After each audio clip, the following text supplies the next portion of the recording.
and the nobility of the intentions of Mwalimu Julius Kambarage. Many of you may not know, but at one time it was suggested that he be made a saint of the Catholic Church. And the reason was very simple. This was a man who had ideas. This was a man who had clarity of thought. This was a man who could see the future almost with the exactitude of a Jewish prophet. This was a man who had the humility, almost like the humility of the carpenter of Nazareth. This was a man who loved his country. He made mistakes, and when he made them, he realized and corrected them. That is his greatness. Is it not Saint John who said that nobody can rule guiltlessly? This is a man who found 120 plus ethnic groups and welded them into one nation. So that Tanzanians speak with one voice. You know, if you look at Tanzania and you ask your typical Tanzanian, what was the ethnic extraction of President Kambarage Nyerere? They do not know and they do not care.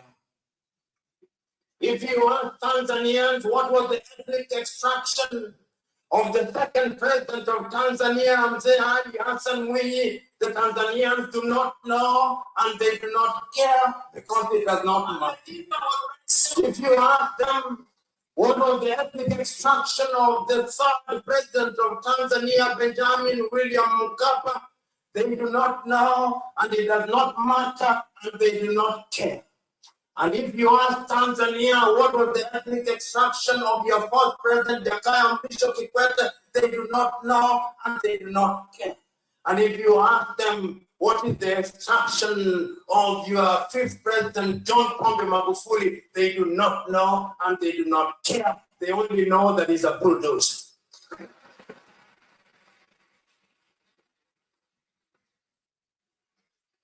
But you go to my country, Kenya, God save my country. God save my country.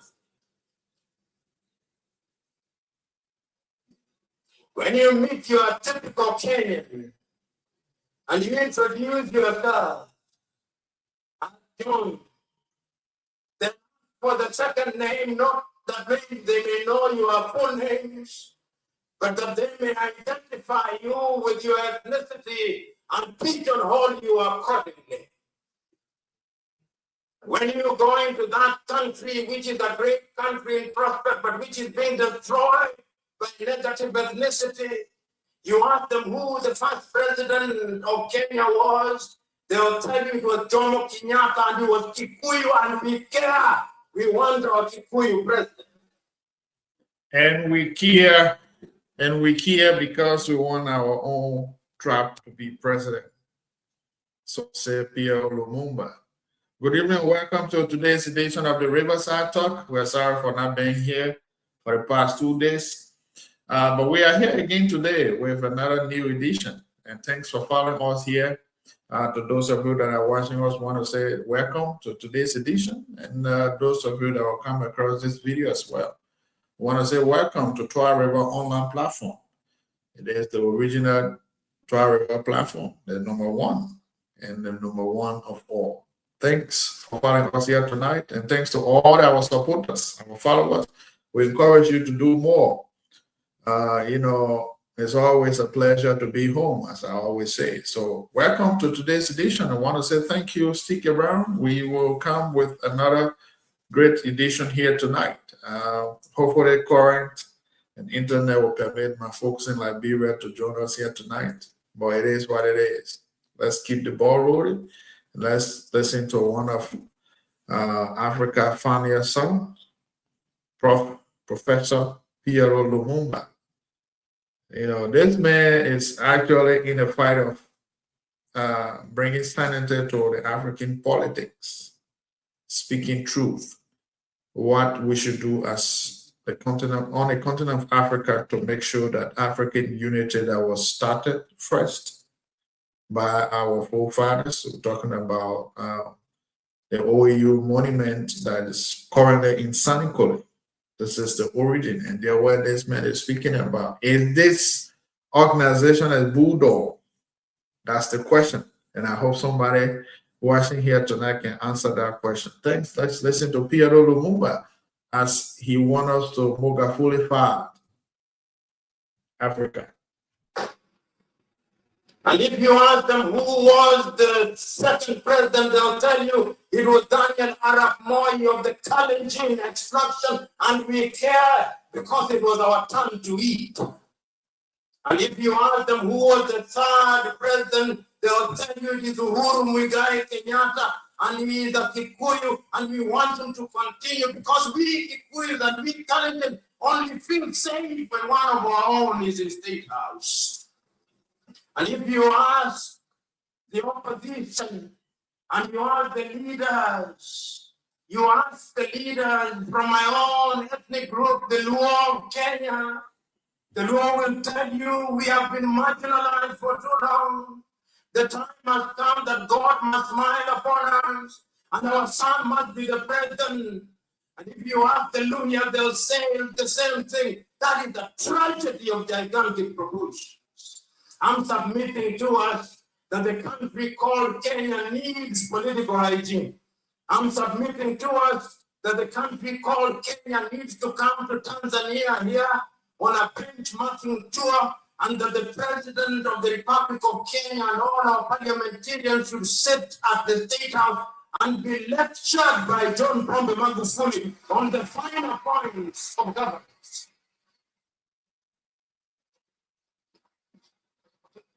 Of course, Mzee Warioba will be there,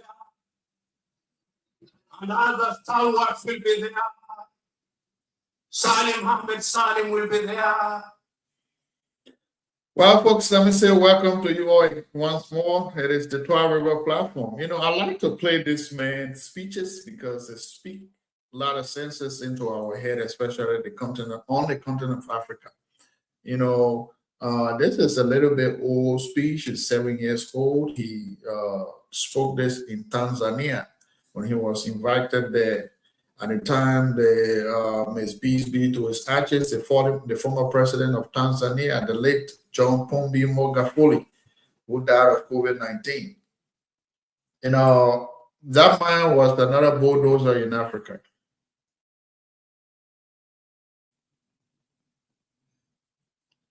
You see what this lady, current Namibia president, that woman, what she, you know, is doing was what the former president of Tanzania was doing. And you talk about Ibrahim Traore. These are people that are speaking to the Pan-Africanists, that are people that are speaking for Africa to unite. Their actions call for unity in Africa. The method in which they are taking, it shows clearly that Africa needs to unite and not come to the colonial masters, as Pierre Lumumba always say. I like to play his speeches. He speaks a lot of volume to us. Well, that is it on the Pierre Lumumba side. Let's go home. What is happening in Liberia? Liberia, what is happening? But before going, let's give you the lineup of the week. Tomorrow we will be having a group of students here with us. You know, like I said, we promote education. Once it comes to education, we are solely into it because we want for the public to be aware. So we'll be having them here tomorrow. Hopefully by Sunday we'll be having we'll be having a guest here. We're still trying to confirm that. Once it is actually confirmed, we will name the guest here, you know, in subsequent time. But on Sunday we'll hopefully bring in since it is Sabbath day, we'll bring in somebody here, you know, to ginger, you know, to put little Zico into people's minds, and everybody will be relaxed after church. After watching the game, we'll bring somebody here that will ginger the minds of people. both politically and socially. Okay. And then on July 11th, on a Saturday, that Saturday, we will be hosting what we call Career Day. We will bring in some career professionals that will speak to the minds of young people. Like I always say, for some of us came out of high school without no guidance, and this is what the complaint that I always, you know, get from back home is that we have colleges and universities. Well, uh, those advisors are there, but maybe you just once doing your registration period, you will see them, they will come around to speak to you. But after that, are they around to give you guidance? That is the question.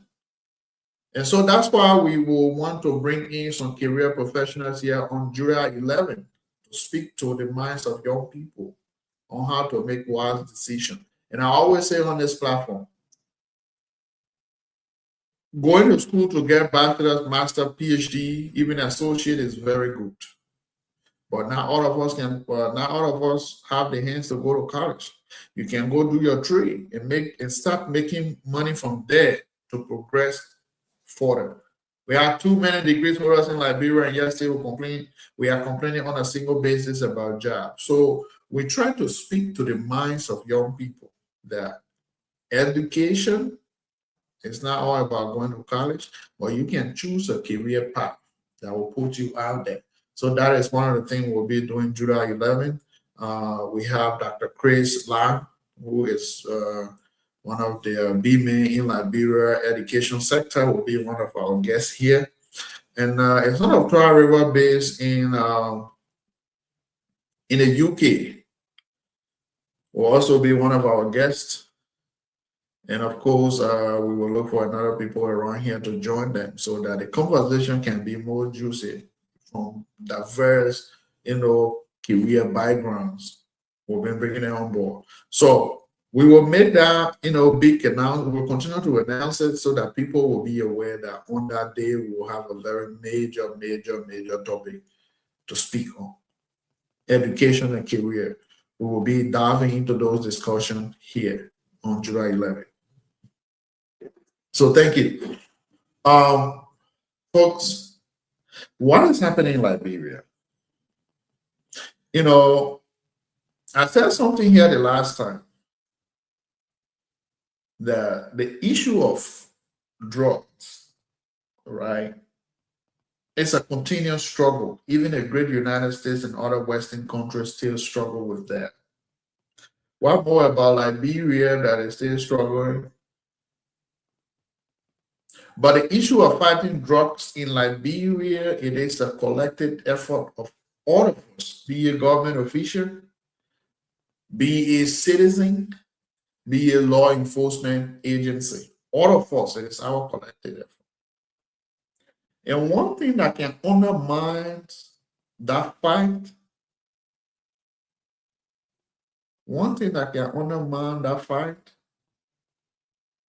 is when you have some element who does not support that dream.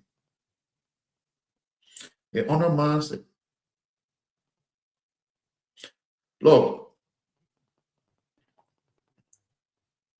many times I have sat here and bring knowledge about how our airport look vulnerable. Kudos to those intelligence officers that leak the intelligence about the drugs. But there are two sides to this drug story. Another story is circulating that the drugs about, some were, successfully smuggled out of the country before this one. And if that is true, then this whole thing is a very calculated and well-connected syndicate that is ongoing. Our airport, our seaport. Those entry points are still vulnerable. Yesterday, you see Liberia on the maritime radar. Liberia have a lot of cargo ship. Our flags are on a lot of cargo ship on those various waters. We don't know what is been cargo.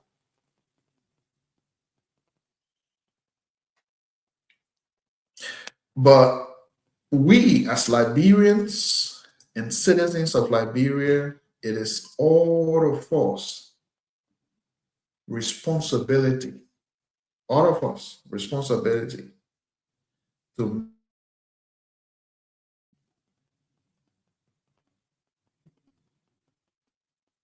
all of us. Nobody is excluded from this, and nobody should say it is not my business, because one way or the other, this whole issue of drugs have affected almost all of the citizen rate in Liberia. Even if you yourself are not involved, there are people connected to you that are involved into it. So one way or the other, we are all victims of this drugs addiction in Liberia. And it is our collective effort to make sure that the fight against drugs is actually eradicated, and it is actually eradicated out of Liberia. Will it fully be eradicated? No, it won't. But to the greater extent, we will not see how it is in the current time. And let me say kudos to the president of Liberia, because they the way he came out yesterday with that publication, with that speech. This is what a citizen of Liberia want.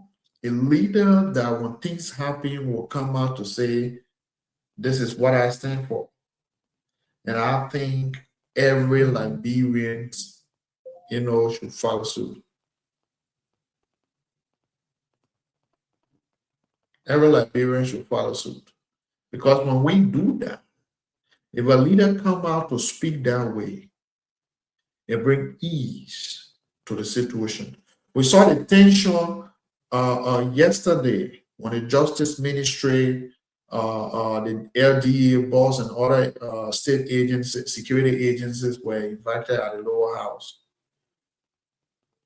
to provide, information about the quote-unquote cartel. Now, that was another heated conversation because the speaker have said the information needs to go to the committee room. The people needs to meet closed door, not with the public, where the entire house is seated and then they're listening to them. So they needed to do a closed door. And some members, vehemently objected to that. We're talking about Madam Mema Briggs of Bond County, District Number 6, and then you saw Frank Sarfoko of District Number 9, Monserrato, and other folks opposing that. It is their right. They are speaking for their constituents. But on a security standpoint, I get it. The public pressure is there. The public wants to know what is actually happening. But equally so, to maintain the sanity of the investigation, all right, it is very much important that we maintain the integrity of that investigation. The LDA boss have said it point blank. This is far more deeper, and some international investigators are involved. All right. Now, let's give chance for the investigation to prevail. Let's give chance for that investigation, to to go on smoothly, and let us not interfere with that. Is it our right to know who are those people and how these drugs came into the country? Absolutely, yes, it is our right. We need to know who are involved. But equally so, we need to let the investigators continue with, the investigation smoothly. Because once it becomes an international, and I am told by a close source that I am told that it was an international intelligence that pinged the authority of Liberia about that drugs. Welcome, Harrison. Thank you. Yeah, we are here sitting there waiting for our man again if he will show up. Well, equally so, we are talking about. I was just talking about the issue of the drugs and the ongoing investigation. And my point here is that it is our right to know. It is our right to know anything relating to that drugs, how it came into the country, who are involved into that. But it's equally so important that we give the investigators chance to complete the investigation, since indeed they said there are some international investigator part of it, because that whole thing was leaked out through I call it through the help of other international investigators who leak out the secret to Liberia. And I want to believe that. Over the time, you heard me say here, our airports, our seaports are all vulnerable because we don't have the proper security measure in place. And we're talking about over 19 million worth of, I think 200 and something more points kilogram that we're talking about here. So, and why it is important that we need to know. And I think one thing too, the LDA boss needs to be doing is to, brief the public on a daily basis where they are with the investigation and where they stand, so that the public too mind will be at ease. Because as it stands, since that time up to now, they have not come out with a concrete press statement. But investigation, the captain investigation is ongoing. The public wants to know, and that's why the outburst that was yesterday in the Capitol building, when the speaker said they are to go into committee, they got to do the talking behind closed door. You saw Benman Briggs, Sarkoko, and other folks, coming out to oppose it seriously. So it is very serious. The issue of drugs in our country is very serious. How it came there, who are those involved, we need to know. And if their name is called, they need to be, prosecuted accordingly, not figuratively. Let's hear you. Thank you. I'll see you. And thank you to all those who follow me and listening to us tonight. The topic tonight concerning the drugs is very cardinal, because it's destroying our country, it's destroying the young people, it's destroying the upcoming generation. So we all need to discuss it. We all need to fight to see how best we can curtail that from our country. Like I listened to the president yesterday. I read his speech. It's one of the brilliant things he had done to immediately come out with a strong statement. And I guess it was from that statement today, the Secret Court sent communication that the airport authority, they need CC camera footage to know how the drugs enter into that area. So from that background, they're telling us there are some at least progress being made in the investigation because Secretary demanding that they see the CC camera footage, they want to see the way bill, they want to see who all received, who did the clearing also. So it will give all the clue on how that drugs enter to RIA and who all involved that name will come out. That it is true that the DA need to be giving you update on the happening, but you look at the president is settled yesterday. Why it is true that the DA is controlling, is the head for the investigation team, but now it has become a national security activities, which of course is not only in the purview of the DA now to decide only, but all security apparatus are now involved. Because talking about 19.2 million, while you'll be listening to other international media, they'll be talking about 50 million. So it still be our imagination. Number one, Liberia is not producing cocaine. How it enter Liberia for Liberia to export it from out of the country will become a serious problem. Telling us that Liberia now is at the transit point for illicit drugs going out of the country, which of course is troubling. Looking at our security, looking at our size of our country, looking at our economies, and seeing drugs of that category. And I read, and from the president's speech, he said this is a very heavy consignment ever in the history of Liberia. He read the president speech, so telling us that we all need to wrap around, get away with politics, work together to see how best we need to expose the whistleblower activities that are now coming into our country where the whistleblower will be protected. It will also help because one of the things is you are carrying the information. If you are protected, nothing of such is coming after you. You will see that people will be free to give information. People will be free to even expose distributor. People will be free to even expose importer and other things because people will not be showing it.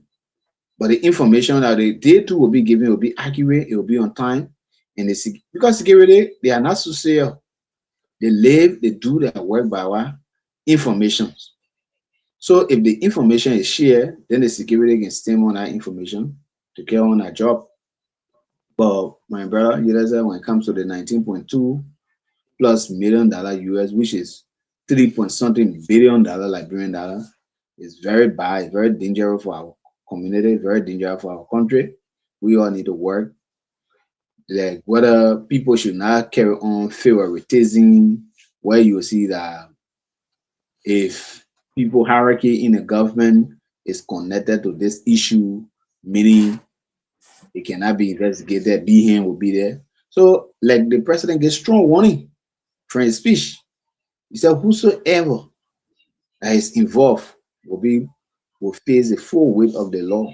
Because if you look at the photo that's circulating, whether it is true, whether it is not true about like Emmanuel Zim, looking at even a physical morphology of Emmanuel, they tell you 19.2 million, where Emmanuel get it from? Who give it to him? How he get it? How he even transported to the to RIA, and according to some report, he brought the drug into the country on the 8th. The person left immediately when he came with the drugs. And first of all, what made that report to be looking future? The passport I used, the passport guy expired in 2023. So how that expired passport even left enter RIA and left RIA? Everything is questionable. And we also see another news outlet carrying that I seen Emmanuel Junior got killed. Let me say he died in 2023. So which one of the Emmanuel Junior are really brought in that drugs and left? So the investigation too, we need to give time. Why they should we need to give time. The security apparatus too need to speed up with this because the public too want to know. And the only way you will see that our society will be protected, international community will build trust in Liberia, investor will build trust in Liberia, because no investor will want to come to a country where they see that everything that is illegally activities, draws on the increase, who will be the workforce that the investor will want to come invest into their country. So we all need to work together as one panel, as one people to see how best Liberia can be safe, to see how best our border can be protected from this thing that is killing us, that is killing our breath. Because sometimes other people are not happening to them, they are not happening to their family, so they don't know the dangerous when it comes to drugs. It's very bad, it's dangerous, it's killed. And when people get into it to leave from there, it's just by the grace of God. Only by the grace of God can make your child or your children to leave when they start the drugs activity. So we all need to work around for the information that will come out to be accurate for all those who involved to face the full weight of the rule of law. And Liberia will be trusted on the international scene. Yeah, so this whole thing, eyes are on Liberia because, like you said, we don't produce. I stand to be corrected. We have not heard about a manufacturer in the country, though the machines are easy to be assembled. It's not a very big machine that they use to produce those things. It would be easy to transport that into the country. But we have not heard of such that there is a manufacturer in the country. And that's a very huge consignment that came through. So the investigation, is definitely something that is not just Liberia alone. I'm not doubting our, investigators' capability, but with this, where an outside intelligence was able to leak out the information to the authorities, the security apparatus of Liberia before this, seizure. It requires, some outside intervention as well. Investigators, seasoned investigators to come in to, investigate. And the issue you raised about the ID, the passport, it is circulating that the guy died since 2023. If this person is dead since 2023, how did this passport? Because you look at the person that they're talking about, and like you rightly said, where did this guy get that money from? So definitely there is connection that is ongoing that our investigation needs to uncover and bring it to the public. And Liberian people deserve to know who actually are behind all of this. Because the issue of drugs, that thing, you sitting as a nurse, combating a pain tablet, you can get addicted to it. Then one more, something that can, stimulate your thought process. One more. So that whole case, the whole issue of drugs in Liberia, when I started first, I said it is all of us collective effort, be a government official, citizen, security apparatus. And one thing that destroys that effort is when you have some unsincere people within, it destroys that effort. And for Liberia to be able to get off this, it requires a very sincere people, to be able to curtail this whole drugs issue to a greater extent. Because here, Harrison, now the drugs we're talking about, man, my personal story, my personal experience with drugs, when I saw it at first, my whole body was trembling. I was working in a security area as law enforcement, and I've just started. And then colleagues of mine, there were two. They inhaled something and immediately they fell off. They were rushed to the hospital. I didn't know why was it. But as I was going, my bossman told me, hey, don't go there. Come back. Leave that scene. It's contaminated. Until later on, when my first, personal assignment, I have to uncover about 100 pieces of methamphetamine by myself. That was when the whole thing about drugs full picture came to mind. But if somebody had told me before, I heard about drugs, but if somebody had told me before, I had to call somebody, I had to call my boss man to send somebody to come and confirm what it was. Because I had no clue about it, I have no idea. But when that cartel is a very, they are very calculative in their deeds. So the fight we have in Liberia, it is a very serious fight that all of us gotta join hands, to eradicate that. All right, folks. I'm told the honorable man is about to appear. We should be hosting Honorable Naka Ige on our show here tonight. But before he comes, let's talk about our normal thing in Liberia. So it's very important. And I applaud the president because when things happen, the way leaders speak calms the situation down. But if a leader is not speaking in that manner and just be silent, it shows another feeling to the public. But with what the president did yesterday, I believe it brings ease to the situation. And we hope that the investigation will actually bring to book the corporate, that justice will prevail, no selective justice. I'm 100% sure you saw the comment from Honorable Musa Hassan Belete, where he said, it's not as impressing, but what is happening with drugs in Liberia? It's a very serious concern. If we do things that will show that we're picking at other people, and then we are not doing anything good for our versa because people might not think the fight.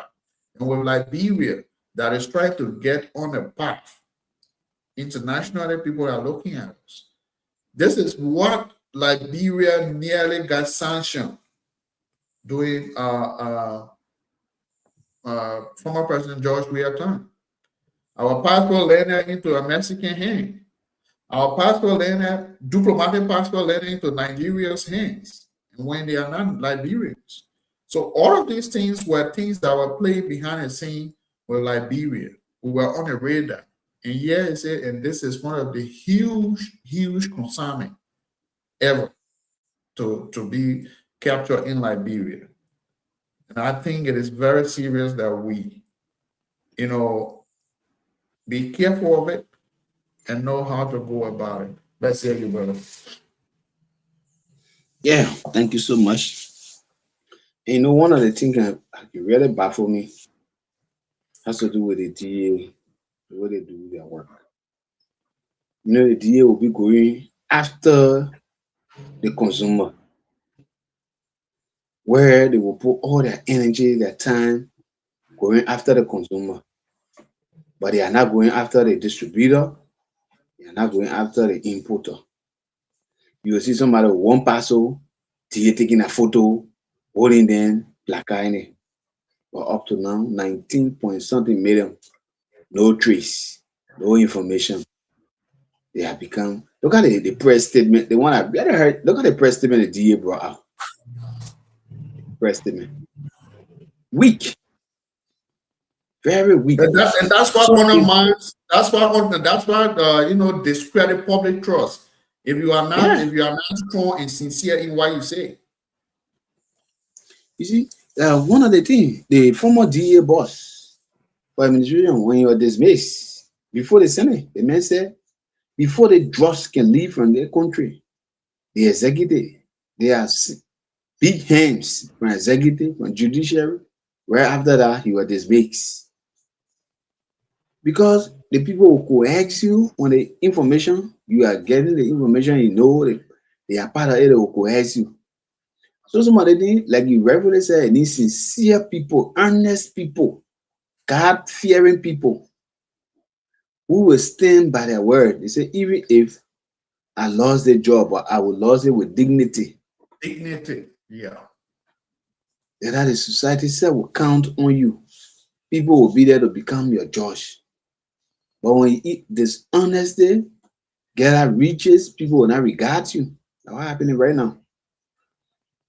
You will see DA going after, you saw Bucky Raw comment. Bucky Raw said they went after me for $40 liberty worth of opium. The DA stole my money. They took my picture, but 19.2 million, no information can come around. You see how that? So that pain will even lay with Bucky. I trust to obey in the DA. It will be hard. Because we are seeing selective justice. Why go after the consumer? It's just like you're trying to block the water, but you're not going to the screen to block it from up. Where the water coming from? But where the water is flowing, that's where your focus is. So it is heightening. Because the first thing, even if you grab the consumer, that consumer is not producing it by himself. Make him to show where he got it from. But they will not do it. You will see them every day. There are some of the content creators, I don't follow them. Like I saw one of them. Somebody, just a girl, rented a room. She had not even moved in. She had not moved in. The very time the girl went there, DA King, he said, yes, but I not moved in. I only came to see the room and I even enter. Then he said, are you get a room? So you see, sometimes question people, question the security workings, activities. People will make mockery out of them because the way they do the work. But if everybody put hands together, go after where that thing coming from, you will see that those beginning, number one, they will be afraid. But if you're not going after, you saw the common example when Abraham Kuman took over. Yeah. When Abraham Kuman took over at DA, you saw what he was doing. He focused on the consumer. Yep. Like one of the notorious drugs dealer, they call Japan. Yeah. Nigeria guy. Yeah. You saw how Japan was raided. So it will also put fear in people. It will put fear in those trying to distribute it. It will put fear in those trying to bring in a country because they will see that there is what? Tough and strong security around. There's strong intelligence. But when you only focus on it, because you know that the consumer don't have money, they don't do this. When you get it, you have to torture them, you have to do this. It will not help. The only thing you can do for the consumer is to build rehabilitation center. You take them from the street, you carry them, you take the drug out of them, put them to an area where they will learn some skills. When they come back, they will be skill oriented. But you go after them, you grab them, you put them in jail, you made a cell choke. The government said, the economy said it's very tough. Then you put in another burden on the government. Because when they in a cell, the government has to feed them. The government have to take care of them. The money the government using to feed them just in a cell, you know that when they even in the cell, they take in the drug more than when they even out. Yeah. It's not a lot. They takes in because I'm not gonna think about one thing that Liberia, I'm not saying Liberia, but from here, people use, the the consumers, they are, the victim, but Yeah. the lead architect, those guys are smart. You know what they use these days? They use drones. They use drones to drive those drugs to prisons, and even like from at my place of work. Well, folks, Harrison will hold it right there. We have the honorable man with us here tonight. Honorable Naka Ige is our guest. He's behind the scene, and we will bring him on board. You need to send communication now. Other guys join. Yeah.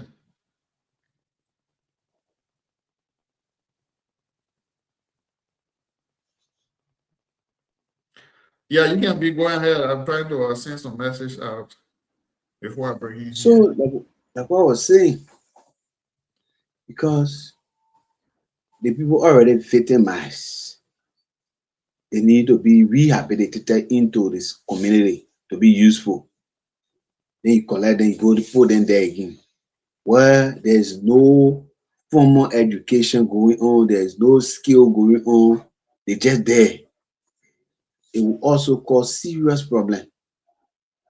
As time, when they spend some time when you put them out, they still remain the same. There's no changes. The jail do not train people. So we only telling our government, telling our security apparatus that they focus on the distributor and the importer instead of people who are already victimized. Instead of people who are already victimized, when he does bring they over will not lots help of them. experience. He was coach of Portugal at the 2010. So, brother, it's Well, very folks, bad. want to say good evening and welcome to today's edition of the Twah Rver platform. We are here tonight, and like you said, we have District Number 3 policymaker on Ronanka Ige here with us tonight. He's our guest, and we welcome you all to today's edition. Honorable Ige, good evening and welcome to Twah Rver.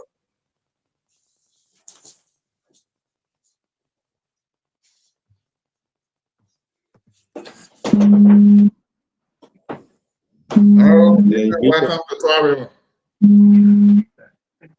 Yeah, thank you.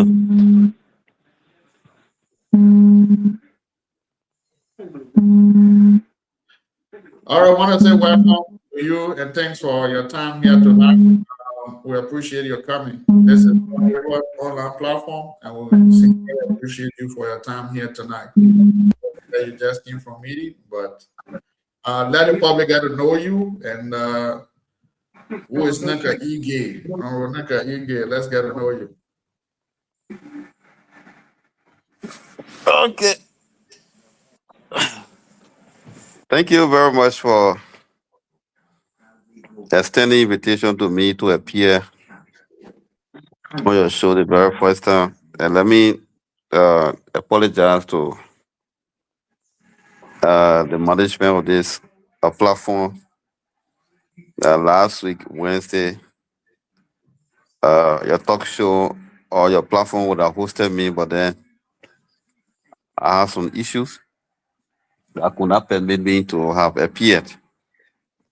So today, even though I been very busy today, but I couldn't disappoint you again. This is the reason why I decided to honor the invitation. So my name is Naka Gay. I'm from La Pia 1.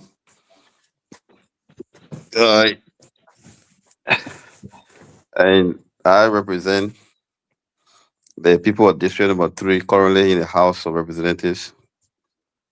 And also I chair the Committee on Foreign Affairs in the House. So before I came to the House, I worked with the Minister of Foreign Affairs for 23 years. And I was elected 2023 And this is my second or third year in the house. So I think that's all about me. Okay. Well, I want to say thank you. Thanks to you two for your time here tonight. You know, you look, you just came out of meeting and then to come here, we appreciate your time. Without delaying, let's go straight into why we are here. About a month ago, there was a communication that circulated on the social media space. A communication that state that you, Honorable Nankage, brought forth a communication to the plenary to act on to establish a vocational training institution in the statutory district, Complex Pacific. We applaud you for that, and the public might want to know how far is that communication and how far the process have gone. Okay, thank you very much. It's true. Uh, we we propose a bill, uh, the bill entitled an act to establish Campley Technical and Vocational Institute, and the bill was accepted by the plenary, and a best legislative decision was taken. Send the bill in the committee room, and we are still waiting for the committee to make its report for passage, and then from there we'll send it to the Senate. So immediately when the bill passes in the lower house, then we'll send it to the Senate for concurrence. So that where we are. The committee has not made its report yet. I met with the chairperson yesterday. I am informed that by next week they'll be having, such a critical bill like that. The committee most of the time can have a public hearing, public debate on the bill, because it's an educational bill, for the public to give its opinion on the passage of the bill. So that's it. Okay. Another one from my end before I go to my fellow two panelists. We'll be asking two questions each. It has to do with your ascendancy to the lower house. Since you came into office in 2023, the public might want to know what has been your involvement in the district, with the exception of one you just brought forth. What has been your intervention for the district when it comes to oversight and development wise? Okay, so from 2024 up to present, as far as our responsibilities are concerned, we've been doing what the Constitution requires for us to do. But when it comes to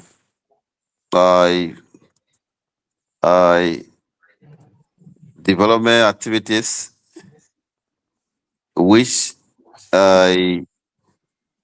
when it comes to infrastructure development, we have done a lot of things in the district. We are doing a lot of projects in the district currently, and some are nearing completion. And we have been doing series of interventions. So currently our hands are on almost 6 to 7 projects right now in the district. We just completed the public latrine project in Kianfo, and right now we are constructing an elementary and junior high school in Kampala, Kample City, and we broke ground for a modern city hall in Kample, and the work is ongoing. We have also constructed a modern town hall in Camp Zone 4. And currently we have constructed a maternal home in Yongle. And 2 weeks from now, it will be dedicated. We have also constructed an annex of 3 classrooms in Zion Old Town. And we'll be dedicating it, I think, 2 weeks from now. And right now we have an ongoing town hall project in Sangozao, specifically Guatuo, the border. And we have also initiated an area council office in Zor, specifically in Zor Gowi. The foundation have been laid, and we are doing a lot of interventions. Right now, there is an annex school annex that is under construction in the Pula, where we are doing serious intervention. Then the project is ongoing. And so there are a lot of intervention that we have done, you know, different areas in the health sector, education, agriculture, infrastructure and other places. So which we cannot, highlight all, but we have been doing our best, way, because the the best appraiser, and evaluators, and those who can evaluate us or who can do fair assessment are the electors. But sometimes other people will be biased on the basis of political alignment. So, but from like last year, we donated almost 9 motorbikes in the district to different sectors: security, health, education, and different areas. And then we read from 2004 to present, we have processed almost 30% from the district to enroll at the University of Liberia, and currently they are going to school, and we always give scholarship to the NIMA, our district number 3 students at the NIMA University, other university around, and also some, junior and senior high schools. So every time we are around, so, representation is challenging, but we just doing our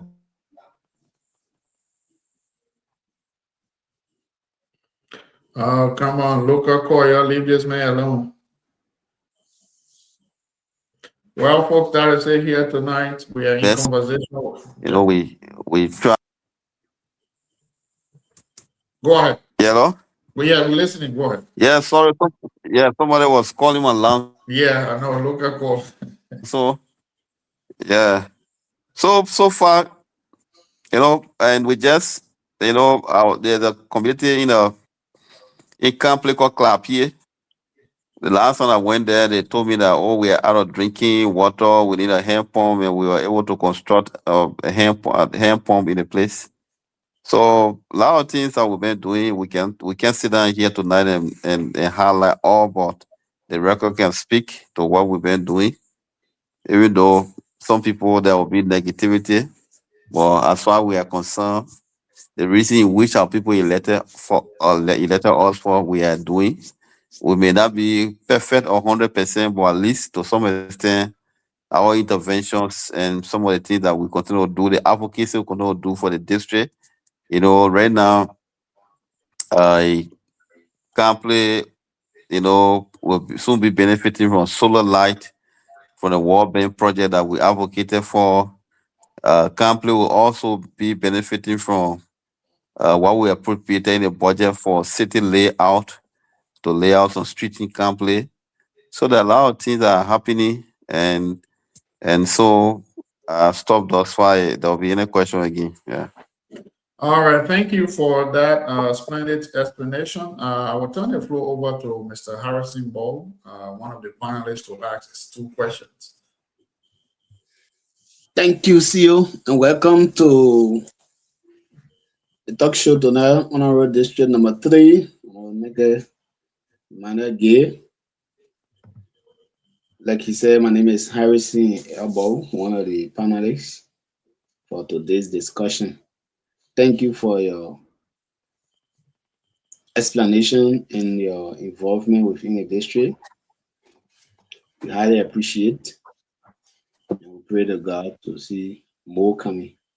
But I have two questions for now. Like in your explanation, you spoke about so many activities ranging from school buildings and the city hall. My first question had to do with the city hall. Quite recently, we saw communication around from the young people of Better Year, citing, and I guess they send you copy of that communications concerning the city hall to know how far, what are the status of the project, because the project it came to a standstill, no information concerning the project.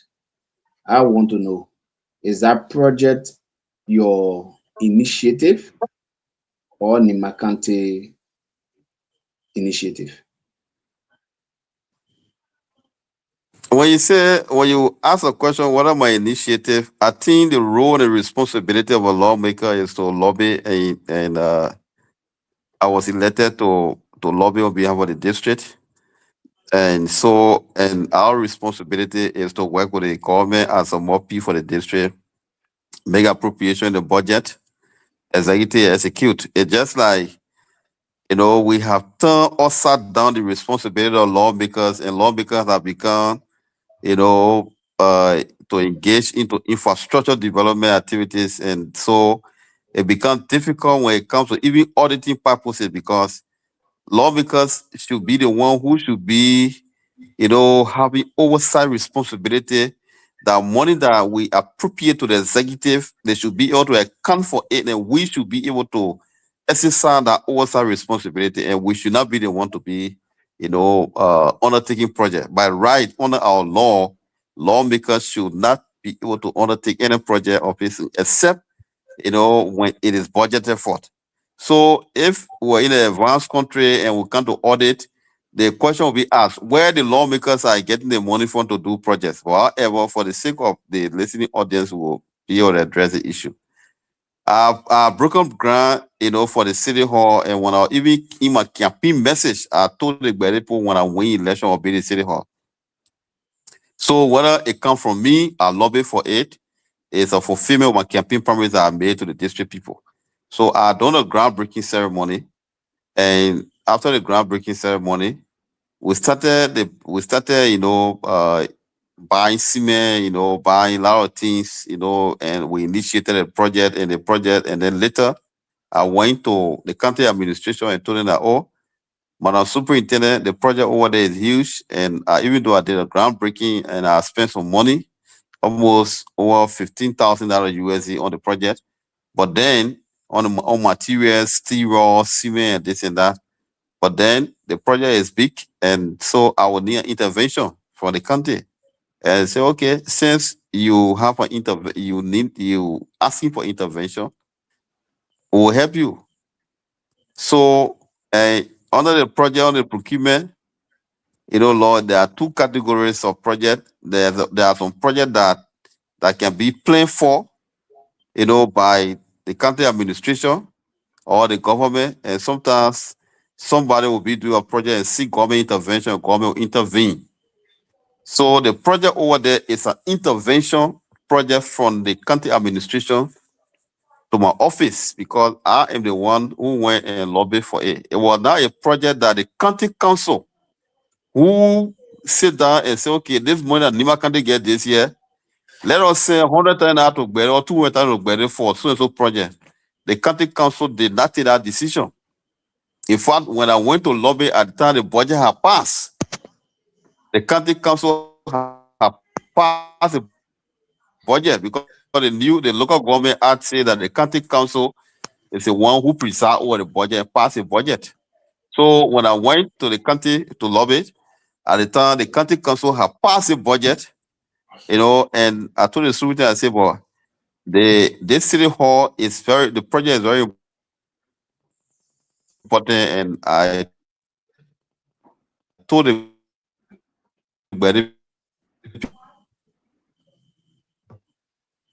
people that when I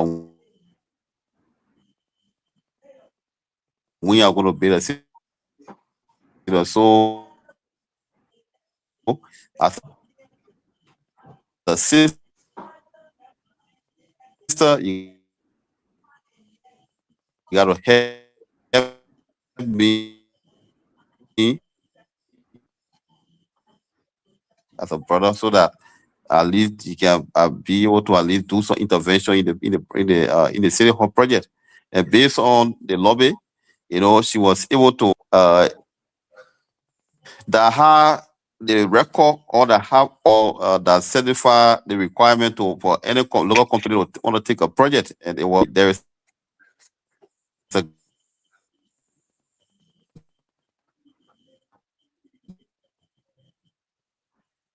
guy Oh, local call. from I don't know what you're breaking. We're not getting you. BU who had this.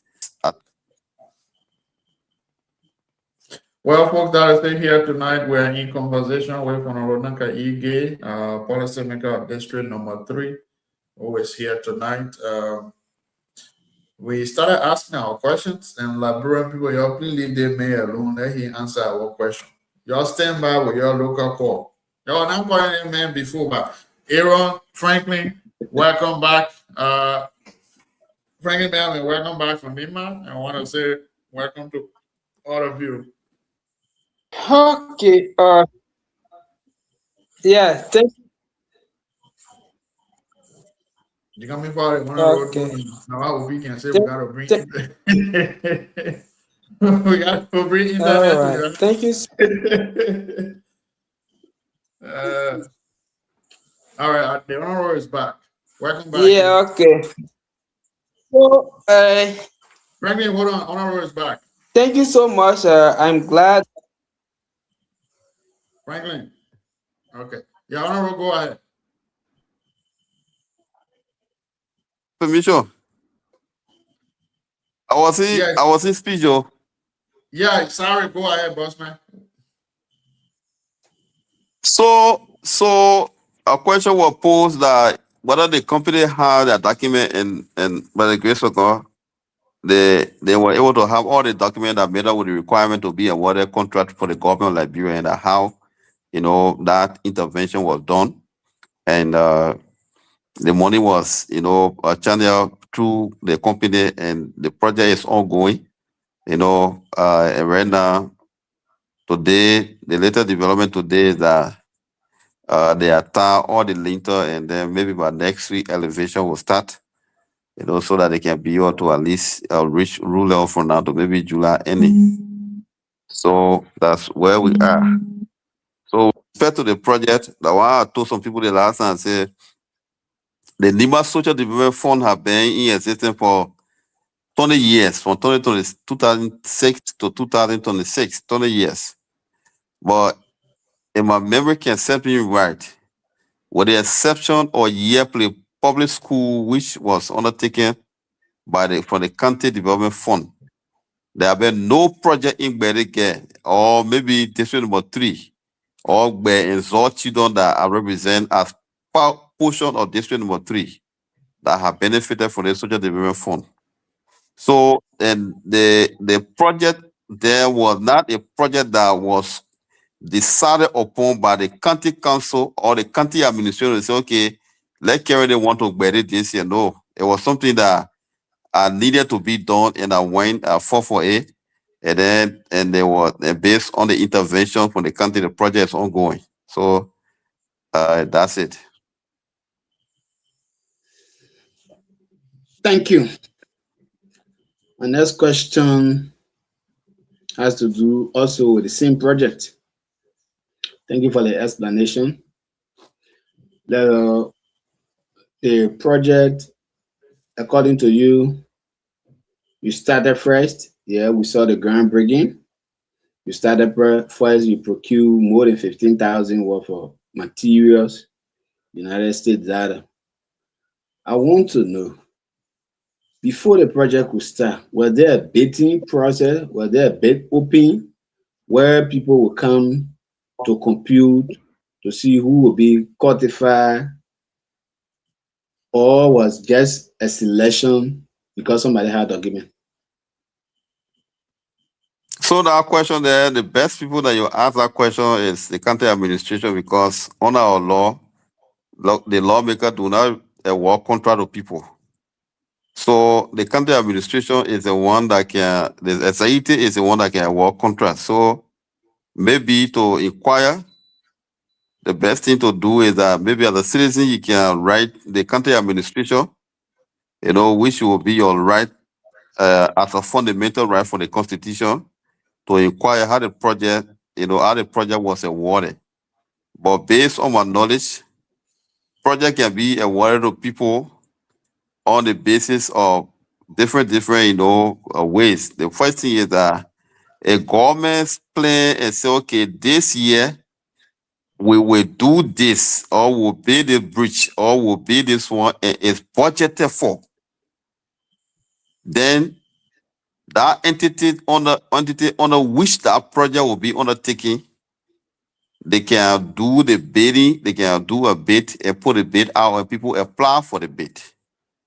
But when something was not budgeted for, like I went to say, Harrison, well, you kill your cow today, and you say you're going to get peace, or you say you're going to get it one, that. But I was not there. I can't say, my man, the way I came, you got to give me peace.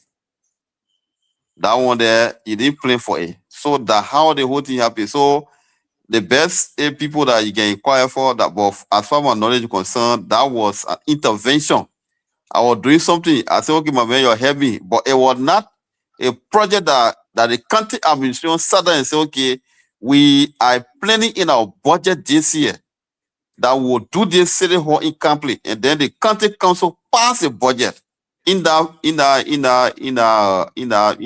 aspect. Then the county can put out a bid for someone to apply. But this one, they requested the company to go through all that document. When that document, okay, they decided, procurement department decided, okay, since this, the men here were on the project already, and this company have been vetted and qualified, then we can just, do the intervention through this company so they can carry on the work. That's how it happens. So, but for further inquiry, you can go to the county administration to inquire, and that is all right. It cannot be taken away from you. Follow up question. All right, like the first 15,000 worth of material that you purchased before going to the county administration because the project was huge, who you turn it over to? When you say who you turn it over, I don't understand what you mean. Yeah, because according to you broke ground. You build, you bought the person project that are doing the district, who I can get the money to? Because I beside the city hall, I'm doing almost 7 to 8 poster project in the district, which the money from me. So who you think no project that the money I can give it to? The question is, you bought 15,000 worth of materials for the city hall project, but looking at the city hall project, it was too huge. So you went to lobby it, and the county administration, seeing it necessary, and came to your aid. This is where the question came about. All the 15,000 worth of material you bought because the county administration came in, you diverted it to different projects. That's what I want to know. So there's I happy. Like for instance, the school Albedo Kampala, there's a local construction, group that I'm dealing with. Like the project, the town hall Abe Zone 4, there's a local construction group I'm dealing with. So assuming that the local construction company are dealing with in Kampala that doing the school project, then Minister of Education come here and say, oh, Honorable, say you're doing the project here, or I go to Minister of Education and say, okay, I'm doing the project, but the local construction company over there, I spend so and so a month. But the project here is too huge for me. I want your intervention. And they say, okay, the company that you're working with, I didn't register, yes. They register the government like everywhere. Bring all that document, bring that document, correct. Say, okay, going forward now, we are taking charge. So that's the scenario. I mean that's a clear answer because I want to give the first time asking whether they are pay open. Meaning you have your own local construction company that you are dealing with and the county administration kingdom or many your strength. Right? When you say on member strength, the company that I was dealing with, it was not a local company. The No company, the me people I, Yeah, everything yeah, that you learn. when you say my local company, it means that I have share in it. This no. company, these people are early discussed with them that, oh, this work here, I will give you people the work to be doing it. We'll be doing it small. We are bought materials, we are bought the one, this and that. And then while we're doing the process, when I saw the blueprint of the city hall, it was heavy for me. I said, okay, since we're doing the project, I'm spending my money, I will not buy material, this and that. Boom, let me go to lobby. I tried my luck, and God bless me. The woman said, oh man, the thing you thought I hear, thank you very much. I will help you. But the money can't be channeled through you because you are not a legal entity. Send the company that are working you and you are the company that you hire, by yourself as a lawmaker to do the work here. They are if they are legally registered with the government of Liberia, then we can channel them. We can't give you money because you are not an entity because tomorrow all the issue will come in when the project is done. So we can't order lawmaker. So the money you say is we are about to do intervention. Then the company who you and them are working together first that you talk to them to do the work here, let them bring all their legal documents. Let's look at it. If it will be feasible, then we can channel the money through them. That's what happened. Thank you. All right. All right. Thank you, Honorable. Mr. Wade, let's go to your two questions. The man Thank said you, CEO. he only get 1 hour with us, so let's try Yeah, to utilize our 1 yeah, hour. yeah. Thank you, CEO, and thanks to the rest of the panelists that have joined us tonight to interact with our lawmaker. Honorable Gay, thank you. By law, you have three cardinal responsibilities. The one that make it full is your corporate social responsibility in terms of lobbying on behalf of your people, to provide scholarship or some financial aid to the young people of the constituency that you are representing at the lower house. And I remember in recent time, the speaker of the 55th National Legislature praising you because of some works that you are doing. And by ranking, you are the number 4 person in the lower house. That is the Committee on Foreign Affairs. I stand to be corrected.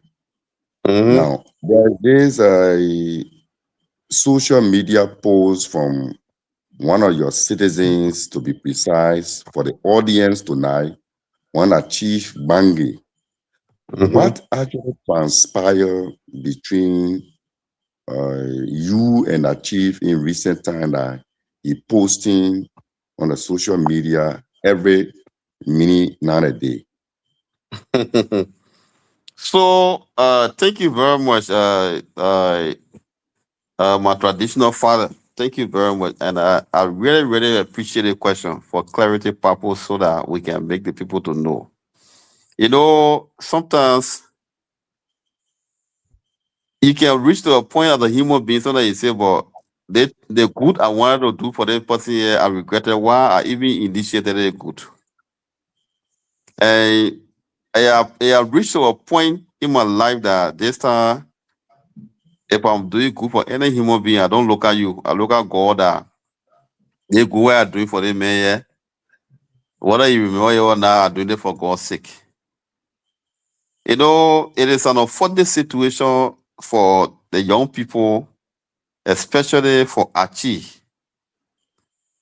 Somebody who I've helped personally beside the scholarship. I helped personally. Achi had come to my house many times. Sometimes, oh brother, it's not easy on me. I get my rent to pay. I will take money and give it to him. Oh, my brother, it's not easy. I'll take money and give it to him. So when I saw his condition and I thought, I said, the guy, I think he needs a help. So last year, when I came from my university program in China, because the university I graduated for, they called me to honor me, and they told me that every year I should recommend people so that they can be able to benefit from a scholarship. But the process will be competitive because it is not a slot that will get a free ride. So last year, they went, I called Achi since, because he Achi mother Beatrice Tier from that place from Dole. It's my cheerleader in Dole. So as they said, the woman really did well for my victory. Let me help her son. Achi was among, I think, 7 to 8 persons that applied for the scholarship, but then when we sent the document, it was late. So they could not benefit last year. So last year, it was only 2 persons that benefited from the scholarship. It was one, Zangrusa Harris. There's a lady from Campley, they call her Madeline Tapo. You know, Joseph Tapo, eldest sister, daughter. And Abama, 2 of them were successful last year, they went. So this year, the ambassador called me and said, oh, the Ministry of Commerce in China, the scholarship is coming. So we want you to recommend some people, but the process will be competitive because the Ministry of Commerce in China, they call MOFCON, they are the one that doing the scholarship, is not the embassy. So that 2 things will happen. You will apply for the scholarship and then apply to the university of your choice. So my duty as a representative was to do the recommendations. And those who have interest in the application were the people that I recommended, because I called some people, young people in the district. Someone told me, say they want to work, they want job, they don't want to go to school. So those who have interest, because the scholarship requirement is that you can get your medical certificate, you can get it one, this and that. So those children went. So what I did was I said, okay, all those of you who applied last year were not successful, all of you people, I will give you $120 US each. So you can go and get your medical for you to be qualified for this application process. I call Achi in the office. I gave Achi in $120 USD. I give it to him. I said, go and do your document. And the scholarship requirement was that you should be, you know, in a working person in any entity. So when they did everything, I paid somebody who graduated from China. They call it Cherio Gay. I pay him. I say, my man, all those people who are applying, I'm giving you the money so you can do all the application for them, so that you can submit it. Work on their statement of purpose, their research plan, you know, their letter of motivation, their document, do everything. Let them do to write everything. Their medical, let them do everything to send it. I hope you people are listening to me. Hearing you. Yes, we're following along. We're listening. Okay. So Could you, the hold on document. 1 second. Can you please try to sit out a little bit because the camera facing up?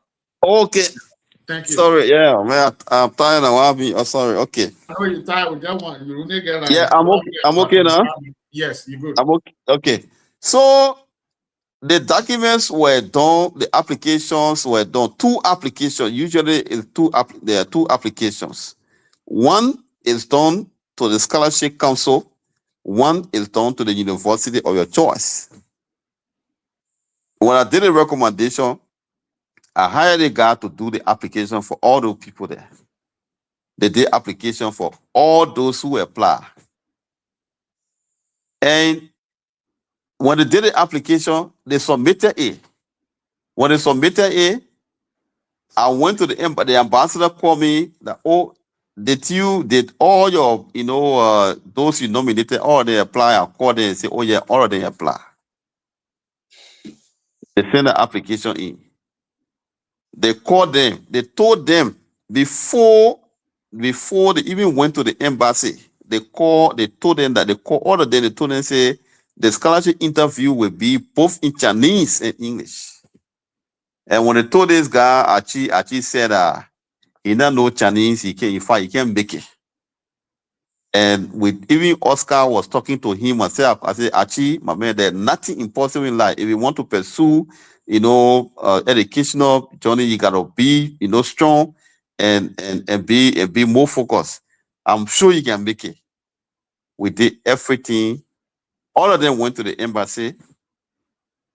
I recommended about, I think, 4% from the speaker office that went under my recommendations. 2% from early Ato office, and then I think 5 or 6% from my office. All of them went. So those who were recommended, they went. They sat for the test. The first test they sat for it. When they sat for the test, the achievement even called me. They say, "Oh, thank you very much, Honorable. We went for the test, but we hope that we can be successful." I said, "Okay, gentlemen, the Chinese embassy had told me that the issue of selection, the embassy does not even have, stake in it. It is a scholarship council. The Ministry of Commerce is the one that will look into your application and your interview and everything before they can select you. After the written test, they called them again for interview. And that was all the tests were done at the embassy, the interview was done at the embassy. When all these processes were done, they send all the information about those guys to their university and to the scholarship council. And they went for the last interview again. Now, there were 119 persons that applied and that went through all the processes.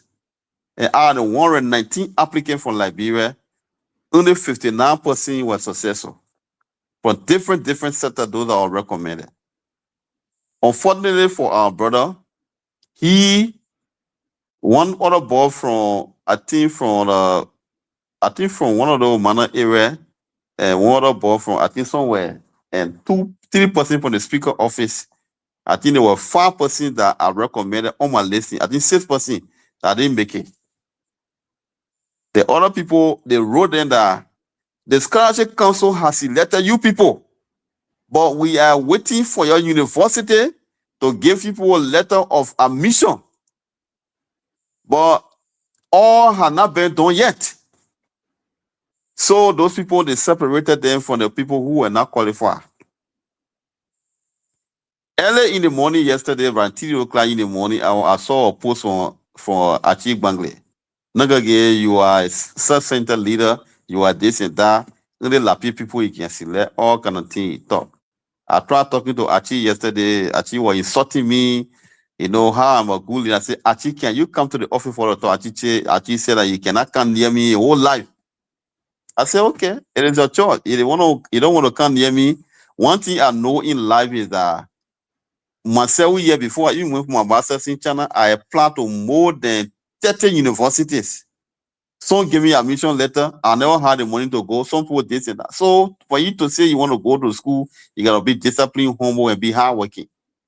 So from yesterday, Archie had just been writing as if there's no tomorrow. But however, I didn't intend a bar to have written a recommendation on behalf of Archie to go to learn. But however, if the decision was in my hand to say I was the Minister of Commerce of China, who this scholarship was in my hand to decide the fate. So I will look at Archie and then I take your knee and say, Archie, your knee is cancer, you feel. So I called yesterday, they couldn't listen to me. So Archie got going on, hey, you're writing. I said, okay, yeah, right. Plenty bowl. You'll reach a point where you will say, what I'm doing today, man, yeah, I think I made some mistake. Let me apologize to him. Because my intention was not wrong. I intended that Archie left for you so you can get a master's scholarship for you to go. But with respect to why you're doing that, it surprised me, but that's it, that life. I don't see it to be anything. So that what happened, my brother?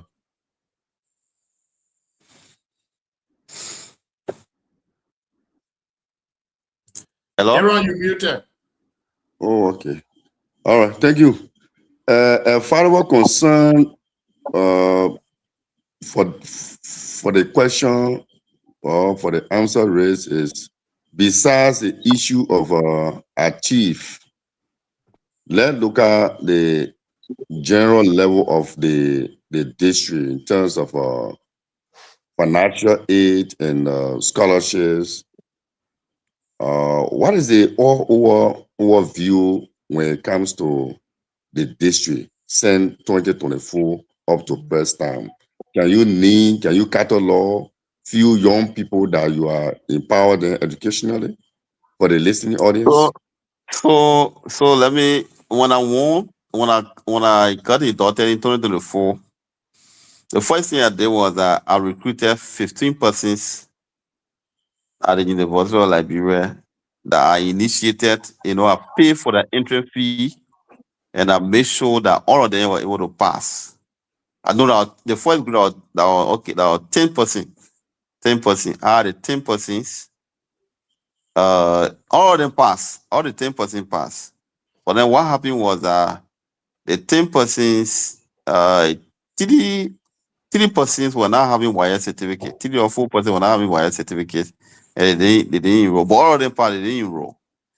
Out of the 10% today, 6 persons are in school today. Some of them I saw most students right now. I will speak. One example is this boy who was at the radio station called Emmanuel Kane. I had the one who recruited him to Rver to go to school. Another person is John Bino. I'm the one who brought him to University of Liberia. Sylvester Zokianda, I the one brought him. And the list goes on. Huh? No, I said Zozo. Yeah. So and then last year again, we recruited another 15 persons. We pay for their entrance fees, and then we make sure that all of them pass. Out of the 15 persons, 13 persons today are in the University of Liberia going to school. And we told them from different segments of the district. Today, I was able to take this ball from the Campley, the radio station, Alosha Sewa. Alosha Sewa is I'm sponsoring him. He's attending the Peter Kwekwe School of Journalism. The school fees is around $800. I already pay all the school fees into my house, and I'm sending him to the school, and you'll soon be graduating. And last year, I sent about 7% to vocational school girls, and all of them are graduated. Some of them did hairdressing, air conditioner repair. Some of them did, this and that. And I sent 3 boys again to a vocational school last year. Some of them did plumbing, electrical, air conditioner repair. This and all of them are working right now. And so just in recent time, we recommended almost 10% again to the For Lives Away school in Kanta, and they are in school right now. One of the people from Camp called Opa Twah, Romeo Tan from Year Play, Patricia Dan from Zorgowi. I think they need the list of that there are about 10 persons, and all of them are going to school there. And with respect to financial aid, I don't know how many financial aid we are giving, because from Nima University, all the time we've been giving financial aid to LCC, Cottington, University of Liberia. Last year we paid 30% school fees, and this year we pay another 30-some more percent school fees. So gradually and last year we were able to get 2 international scholarships, to our students that are in China right now going to school. So that's where we are. Yeah. Okay. I think I can rest for now. All right, folks, we are here in conversation with Honorable Nanka Ige. Honorable, want to say thank you for your time here tonight. We'll go to Franklin, who will be the last to ask questions, and then afterward, we'll take your parting comments, and then we'll call it a day here tonight. Franklin, it's over to you. Okay. Thank you, Honorable Gay, for you to come on our call. The other day we were prepared to receive you, and unfortunately we didn't get you. However, The it's good that inline you are Digo here. and inline error there. Yeah, I know. Okay, all right. So quickly to our many from Bangladesh, they say we are inland last in the whole show. We shouldn't do that. So for me, I want to stay away. Yeah. Okay. There was a rumor in the air that Honorable Musa Hassan Brete wanted to build the bridge between Loguatu and Tuomple. And I was in the district recently. My sister lives in Tuomple. And she told me that the condition, they got two rivers in between there. The conditions of the rivers are not good. And what we heard was you told Honorable Brete not to build a bridge or bridges. You were going to do that using your oversight responsibility and your lobbyistic power. But up to now, we are not got anything in news. What is the plan for the bridges or that road? Okay. Hello. Yeah, we can hear you. Yeah. Okay. So the bridge issue, it is very important. The reason why we told Musa not to build that bridge, it was very simple and clear. In 2023, we were campaigning with the vice president, then senator. He promised the people of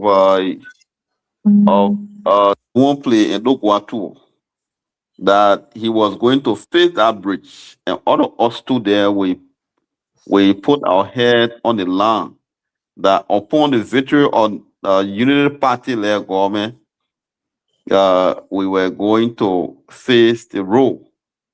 So, for Musa, who is from different political party, to build the road, to face the bridge, we felt that politically, from the political standpoint, it was not going to be good for the Unity Party-led government when they promised our people that they're going to build a bridge. So we did a groundbreaking last year, and we thought that the bridge was going to be a cement bridge there. But then later, because the material, we had almost, some of the materials, some were in the cement, were in Uganda to be brought. But then what happened was that later we had a discussion with the public works minister and the vice president, and the conclusion we came to was that we should just wait for the bigger bridges that will be coming to the country soon this year, so that when it comes, we'll just build full pillars so that the water will have more space under the bridge to pass, so that the place can get flooded. Then we'll put concrete a bridge where the space of water under it will not be too spacious. So that's the conclusion. I was just with the vice president this evening, and we have some discussion on that bridge. That bridge will be built this year. We're just waiting for the public works minister to bring the bigger bridges so that that bridge can be built.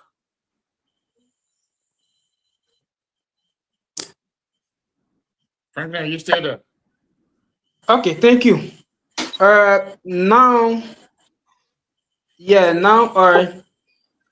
did you ever, thank you for the frank answer.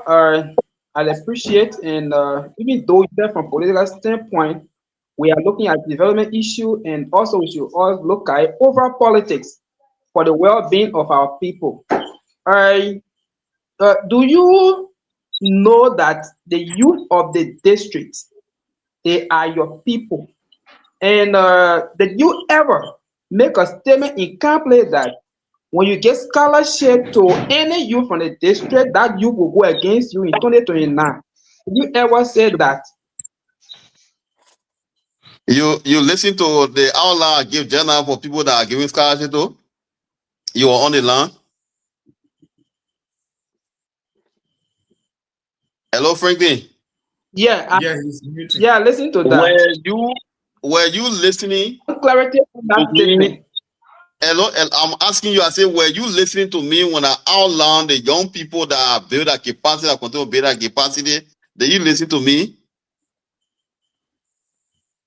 Yes. Yeah, if you listen to me, then that debate, that argument is killed. Because the first thing, if somebody will have an opinion that I say about gay scholarship, or somebody, the person will be, I'm one of the person from Nima County who believe in capacity building. If I not build my capacity, I'm not going to be the way I am today. So if somebody is saying that, then the person, because the first thing there's a myth, because the argument to be defeated, it will come from the way I outline people that have impacted, young people that have impacted their life, and some of them are living with me, going to school today. They're not going to turn that thing. Okay. Thank you, Honorable. We heard this thing, but we just want us to clear the air and know, and we know the kind of character you are. However, I follow us So to. I just let you to know that it's a very political statement, because I have brought about 20 some persons from Nimba, from the region there, to Monrovia to go to University of Liberia, and even beside the financial aid we can give to students at the Nimba University, I have people that are sponsoring, and even IRCC and other places, according to other places.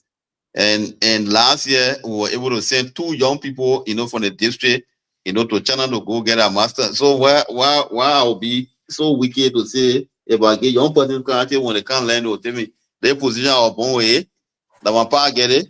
The day the better people, I'm leading the people. The day better people say, no, get your time over, leave our living. So I will not born with a position, and I will not die with it. One day I will leave, another person will come there. So election is just preferment. When the people, deem it necessary to prefer you at a particular time to serve, it's a time to serve. When the people say, my man, we terminating your contract, they terminate, you go and leave. So why would you be so cruel to say people should not go to school, because when they go to school, they learn, they will take your position tomorrow? There's now a dynasty that we are building that you say you'll be there perpetually. No. Okay, folks, I want to Uh, say thank you for thank you. following us. Please, yeah. I beg.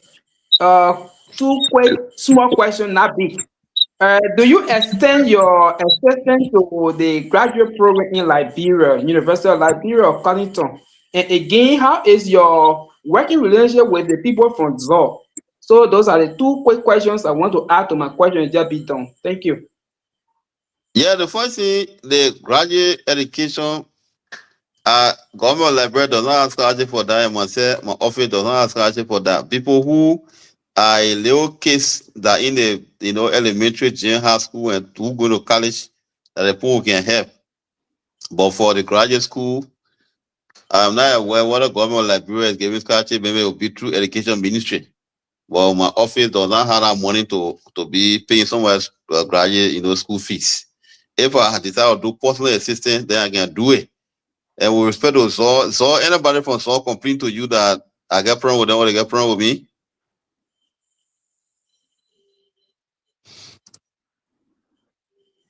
Franklin, are you there?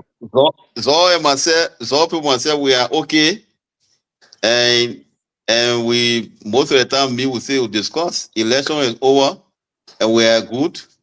If anybody who have personal problem with me, that's it. But one thing I know is that I don't have enemy. Anybody who myself went to election in 2023, election passed with on governance, and whosoever that even supported this and that, we are all together. If we continue to open, corridor opportunities for reconciliation, we are all working together. Nobody is my enemy, so I go to Zor all the time, and we sit and discuss. In fact, the 2 clinics that they Zor clinic and the Dule clinic, I talked to the county administration to be able to help so that they can finish the clinic. And moreover, I'm also negotiating with Accident Meta so that they can be able to at least talk to them so they can be able to complete the clinic.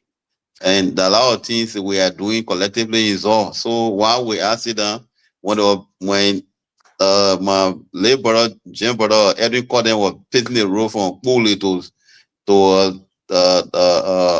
Guago to the last time, I contributed $260,000 to the project. You know, and just recently I sent a brand new power saw to Gwagwa tool, you know, for the bridge over there so they can do some intervention. So we're waiting for the government to do the bridge. At the same time, we gave just on the, I think 30 bags of cement to the elementary and junior high school in Gwagwa to the last time, and other things. So, and even the school that Edwin is constructing in Dule, I promised to give the zinc, you know, as my contribution. And right now, we the food you know, school, the elementary school they building there. The last time I get a post cement and I get a post steel to complete. And I told them that when they finish with the house, they will call me. I'll get a zinc. The last time the town hall in Barclay, I contributed personally. I went there and I gave some money. Even in other places, so some people say I get problem. Even the last time when that storm took place, Zoltapa, I went there. I gave them, you know, 22 bundles of zinc with $30,000. All right. So, folks, I want to say thank you for your time here tonight. We were in conversation, or we are in conversation on Wanaka Ige Policymaker District number 3. Honorable, we will go to you for your parting comments, and then after that, we'll take leave of you. Okay. So, thank you very much. I want to appreciate this platform. We're not seeing you. We're only hearing your voice. Oh, okay. Sorry. Thank you very much for the time tonight. I'm grateful for the opportunity afforded me to appear on your show tonight. Just like sometimes we can be more engaged, but my lines are open anytime you want to inquire anything from me or you want to hear from me. Just place a call and I will be at your disposal. Thank you very much tonight. Thank you. All right, I want to say thank you for your time. You know, we don't want to hold you that long because you will go to work and you also came from meeting. And so we'll bring you back next time. We'll go into a lengthy discussion here. But thank you very much. And we'll take leave of you from this end. Twah Rver will be knocking on your door soon. Thank you.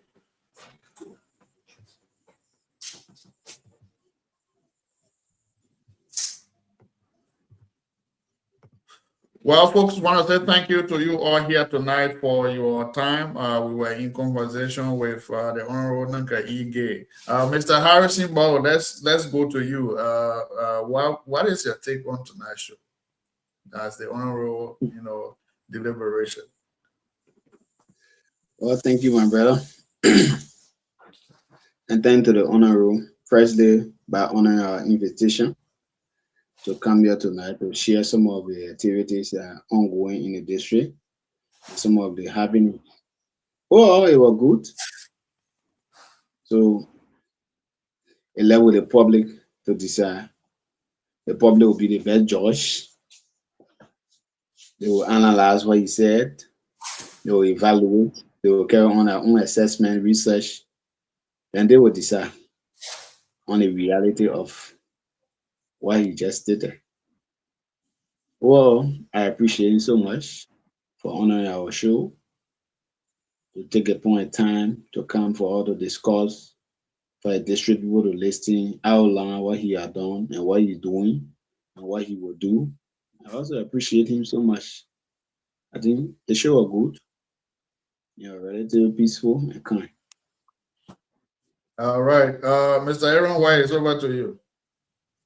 Thank you, CEO, and thank you to the Honorable Man and the rest of the my colleague panelists. Like I said to Pharaoh the other time when he talked about somebody spending 13 to 14 years in the House of Parliament without an impact in the district, I said, wow, it's not possible. Let me take, for example, my friend, Brother Harrison Ball. Since I started knowing Harrison has spent a couple of years at the Camp Comprehensive Health Center, contributing. And he served there for some years before he started getting $15 or $20 from the government. And even if the government is paying Harrison, it cannot commensurate with what he's doing there, the kind of services he's rendering to our people.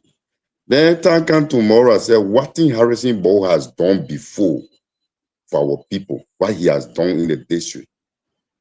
CEO, is that a day service? The answer is absolutely yes. So we all want good for our district. So for me, it's necessary that we engage our policy maker, our leaders, constructively, and sometimes show the way forward to them. That indeed you have opportunity, you need to do this, you need to do that. Because mind you, when they fail, all of us fail. Because the development of our district, of our community, it depends on the collective effort of everybody. One good thing you talk about that I was not having the opportunity, I think somebody asked me is concerning the proposed TVET school in Campley. Yeah, And if it is done, yeah, I think see you that you the one raise that issue. If it is done, our district will benefit immensely. Because they kind of like the way the world, the universe is looking now. Now not everybody will go for tertiary education. We need some vocational institution, some technical people, some engineers, people that will do some courses for 6 months or now 1 year, 2 years, and forget about a bachelor degree or the bachelor of art or bachelor of science degree, and get into the technical area.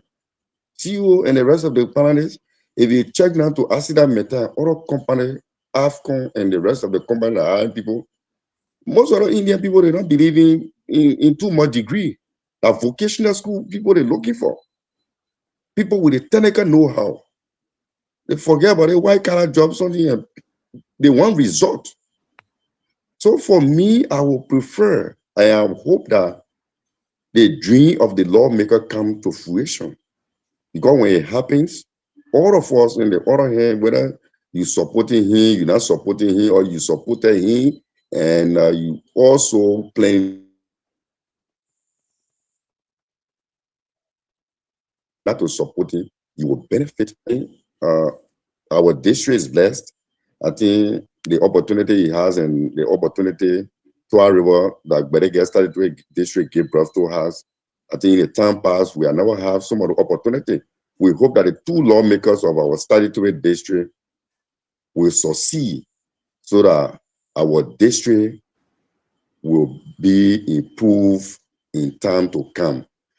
Some of our hope now is to connect the intersection, the square from Campley now to Bopley, to pick it up from Campley, passing through the Peapley to go to Bang, to go to Butu and the rest of the area, to instead rehabilitate the road from the comprehensive health center way there to pass through Gameplay, Soulplay, Yola to Blandy, to Sagitan, to Sagitan. Like Frankie said, that corridor from Sagitan passing through Logwato Old Town to come to the new town, Pantheon Township, to come to the bordering end. We need those places to be connected. Whenever those places are connected, our people there, things like malaria, diarrhea, those cholera, and those small diseases will not kill them easily. They will get access to come to the Logwato clinic to benefit, at least to sell their beta ball, to buy their paracetamol and what have you, to survive, so that their children can go to school.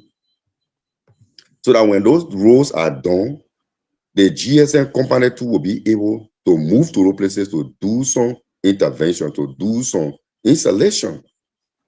And it's very pathetic to see you having a show, the network system. Sometimes it's discouraging. At this time, from 1847 up to now, we don't have stable current. Before we talk about internet connectivity, it's very bad. And there are some things that I pick up from him. The young people, we need to be very careful. The minute the young people, they need to be very careful. We have to strive. We have to make a way. The dependency syndrome, that do away with it. That make effort. I'm quite sure some of us on the show will make our own way to go to school. Up to now, those that are going to school, I'm quite sure the school that Harrison Boy is attending in Monrovia, I think a BSc program that he is doing there, a money for his own pocket. And I know politicians helping him. If politicians helping him, they will not even pay quite $100 every week or in a month time. It's not possible. My man, politician ought to help me when I'm a politician. Okay. So yeah, my brother. Some other thing when I see some young people doing those stuff, it can pay me a lot. Actually, we need to graduate from this level. Let's try by all costs and help ourselves and stop depending on politicians. Every day you on the Facebook, the person in the first place, the person you complain that the person that born you, now you the one or she the one to say to school. It's not possible. He or she will not do all, but at least apply effort. Thank you, CEO. I learned a lot, and like I said, the vocational school, the proposed vocational school in Campley, if it is established and in a full swing, the young people, our brothers and sisters, our children that are coming out, they will benefit immensely because the job market now depends on the TVET program. Now they too much of the degree. Plenty of people now are looking for degree. That technician looking for now. Thank you. Thank you, Sam. And Franklin, it's over to you. Let's hear you. You asked the man asked you a question. Yeah, no, asking one another question. Franklin, are you there? Oh boy. Well, folks, that is it here tonight. I want to say thank you for your time. Like I said, we were in conversation with Honorable Naka Ige. And, I always say here on the show, and maybe one of these days I will want for somebody to answer my question. What is education? We Liberians, our attention is fully on going to, after high school, going to university or college to get bachelor or master, PhD, and doctor, become maybe MD and so forth. But, the technical profession are areas that people make money out of, right? If you go learn how to do carpentry, you make money. For us, from where I sit, if you go learn your trade, you now open your own LLC. You become company on your own and operate. You register with the state. You make your money. Make sure you sell yourself out to the public and you will get contract. Plumbers makes money. Right now, I need to fit some things in my house. I don't know how to do it because myself, I've been doing it over and over, not working. Franklin, let's hear you. Okay, all right. I want to say quickly that the last statement from the Honorable concerning the graduate school programs in Liberia is concerning. And it is not here alone saying it. We got a lot of our brothers and sisters that are in authority. They don't want to assist people in a graduate program.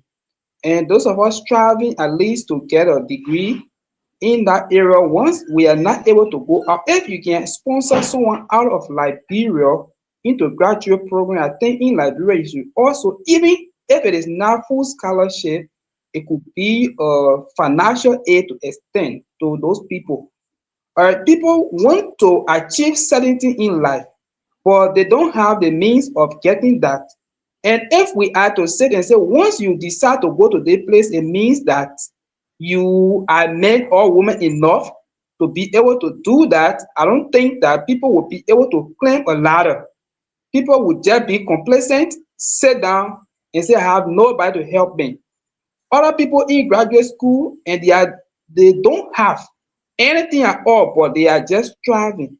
While it is true we acknowledge vocational school that all of us are talking about, we also name people in other field, scientific area, that they will contribute to the growth and development of our country. So to just turn your back on people and say because they are in graduate program in government of Liberia doesn't have scholarship within that area, or NGO doesn't have scholarship within that area. So once you are there, you are on your own, I think is something that our people, policy makers in the country should work on. even they should pass a bill that there should be some assistance rendered to these people. If you can take somebody from here, send it to China, to America, to other parts of the world, and be responsible for other things, why you can't develop the system right here in our country? So my appeal to him and the rest of the people is they should be able to work on that policy to render assistance to the people up there. Thank you. All right. So, like I was saying, it's good that we, go and get those degrees, but equally so not everybody can go to college or university. And that's why this July 11, we will be doing career day. We have Dr. Chris Lam, who will be one of the speakers, and then son of Twah Rver in UK. Based on his time, he will likely be one of the speaker, one Martin Takbo. I think Harrison or Martin Takbo. He hears from Biola. He will be one of the speaker during that day. Biolon too. Yes. Martin here from Biolon too. Yes, he will be one of the speakers that they're working on the timing for them, and also other people. So we'll be speaking to the young people minds, especially those that are coming out of college right now, to make high school right now to put them on some form of map that they will be able to help themselves tomorrow. Tomorrow we'll be speaking to a group of students here based in India, the NEMA students in India. They will be here tomorrow. We will hear what they want to say. And of course, like I said, hopefully Sunday we'll have a guest. And after watching all the show, or after watching the football game, we want to bring somebody that will ginger the movement here. But hopefully we'll work on it to bring guests on Sunday's show. Gentlemen, it has been a pleasure here tonight, and thanks to our guests who show up. Thanks to all our followers. Please like us, follow, and share our page to the public as well. It has been a pleasure with you all here tonight, and I'll say bye from my end. We'll take a leave. See you all tomorrow. Thank you. Bye-bye. Thank you. Thank you.